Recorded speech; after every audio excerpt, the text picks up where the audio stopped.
What's up guys, welcome to the Barbarian Starter build for Diablo 3 patch 261 season 15. This is based off the Wrath of the Waste set. In this series we go from level 1 recommendations all the way to endgame. The description will be filled with links for everything, so never fret, we got you.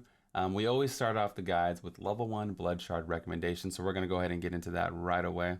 Level 1 Barbarians are spoiled, okay? The Barbs are probably the most spoiled level 1 class, and that's what makes their starts incredibly powerful every season. Right away, you can get your loot socks. This is mostly for Leapquake Barbs, but it does offer some incredible mobility. You can get Bracers of Destruction, Bracers of the First Men. One buffs Seismic Slam, the other one buffs Hoda. So if you roll Bracers, you pretty much have a guaranteed chance to get one of them, and they're going to offer incredible multipliers for these abilities. Just use the like the lightning runes typically have a lower resource cost. Just use those while leveling and you'll destroy the content. You get a Lyric's Crown like everybody else. Girdle of Giants buffs. Seismic Slam increases the damage of Earthquake. Here's a big one. The Band of Might. 80% damage reduction if you put it in the cube. There's only 2 possible rings. So like the Necromancer, there's a 1 in 2 chance to get this legendary out of the available legendary pool. So definitely incredibly strong. If you don't get it, definitely make a level 1 barb. Go back on an alt and roll blood shards at level 1. You could wait till level 34 and get Mantle of Channeling, which synergizes great with Whirlwind Barbs. Fury of the Ancients is a really good one as well. This one is up to you, whatever you guys decide. I will leave this in chat's hands. The barbs are really powerful. I'll explain why in a second, but barbs are really powerful. They don't really need anything. You can get Cassius at 31, Chelonics Chain at 34. Like the choice is yours, man. There is a lot of good options here. If you want to know what I would do personally, I would go for the Band of Might because of the insane survivability boost. You can't really make a mistake. All of these are great items, and Barb just has a freaking buffet of things to choose from, man. Now that we got the blood shards out of the way, what are we going to select while leveling? What's the best skills for us to succeed? Obviously, you want to build around whatever legendaries you get while leveling, but I'll kind of go over some of the popular ones that I usually pick. Furious Charge is really good for mobility. You can also grab Leap if you prefer that instead, or if you get the loot socks for more just mobility. Pound of Flesh is a really good passive.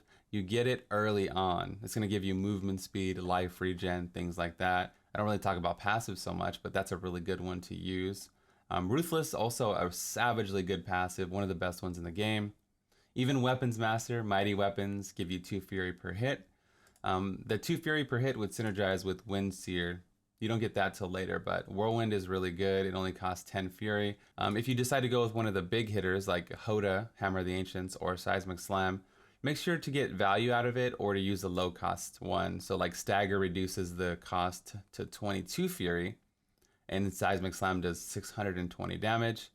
Hoda does a little bit less, but you can pick Rolling Thunder Rune. Now you have a 22 yard cone as well. So I would do Hoda, Rolling Thunder, or Seismic Slam, Stagger. All right, so you just hit 70, you did your quest, you got your 4-piece Wrath of the Waste set. What is that gonna do for us? The 2-piece Waste set increases the damage per second of Rend by 500%. So this is gonna boost Rend really, really well. Again, up until about T13, it starts to fall off around T13. The 4-piece during Whirlwind and for 3 seconds after, so you can stop for a second, cast Rend, you can stop for a second, cast Earthquake.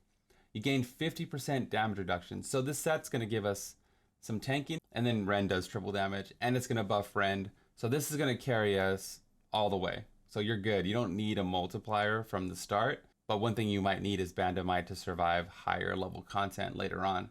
I prefer diamonds in my gear with Barb always. For the belt, okay, the belt's important. Make sure you craft a Mighty Belt.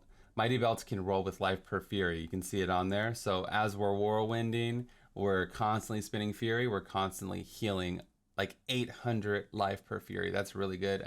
This is a non-ancient one, right? So it's pretty awesome.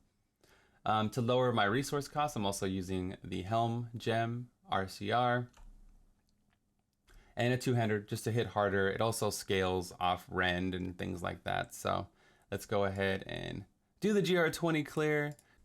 Furious Charge in. I might as well pop Wrath for good measure, right? And just Whirlwind, and then Rend when it goes away. and that should be plenty of damage for you. Yeah, it's a pretty tough mob type here, so. I love Furious Charge in all the starter builds. It just gives you that extra mobility. Sometimes you need to get out of situations or there's no density. You can travel all the way around here. Just get in the thick of it, bleed everything, pick up all the globes, and succeed. Enjoy your damage while you have it. And let's go ahead and let's maybe one more elite kill. You want to stack things like double crit, main stat. I always say that in videos, but it's really important just to look at your gear, and if you don't have good stuff, just craft it at level 70. It's really cheap to craft gear at level 70 and to re-roll it. And with the challenge rift bag, you should have materials for sure. So just bleed everything, kill these guys. And this basically continues. You can do T7 with almost the exact same build. All right, discussion time. Are you guys gonna stay with me here? The 6-piece whirlwind set with Rend, Band of Might, like this setup, this basic setup, will take you to like T11. And as you add more things, like we talked about previously, like here's what a mock-up whirlwind build looks like. Right, you get the mantle channeling, things like that. You get it, okay? Zodiac ring is gonna keep up your cooldowns more. You want to speed farm in like that T11 range until you get a set that you really enjoy. If you really enjoy Whirlwind, you can take it over past GR 100, no problem.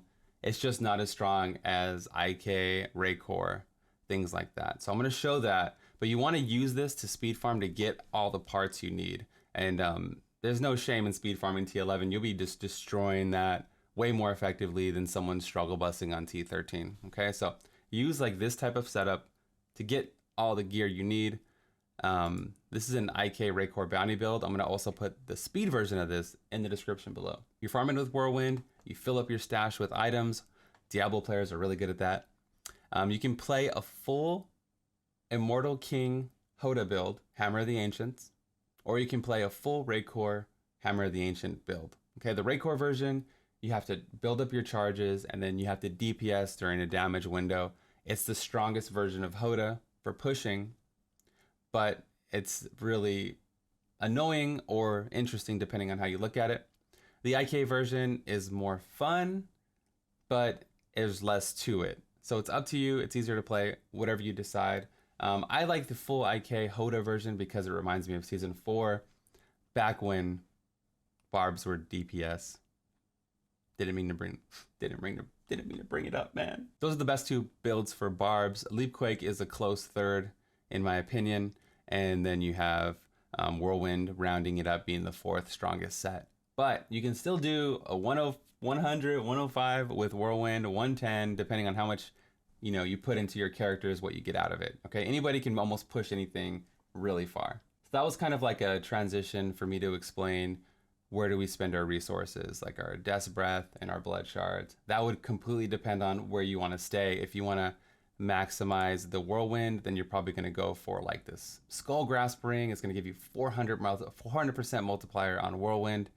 And you need the Cassius Belt, if you want to go to the IK Raycore speed build, then you're going to need some of these things. So this is completely dependent up to you, but typically Death's Breaths on weapons, Blood Shards on gear, and things that cost 25, like bracers and armor pieces and things like that. And cube the bad ones and wear the good ones, and may the force be with you. May the RNGesus shine upon you, Nephilim. This is the last one in the series. Follow me up above at twitch.tv/bloodshed. What a long, strange trip it's been, man. Thank you guys for being here. I'm gonna try to get 1 or 2 more videos out. I don't know if I can, but I'm gonna try to get at least 1 or 2 more videos out for this season. So check for those. I'm gonna be doing a 24-hour stream on Friday like I always do. A lot of Diablo all the time here at Bloodshed Gaming. Thank you guys for watching. This is the Bloodshed, and I'm out of here. Peace.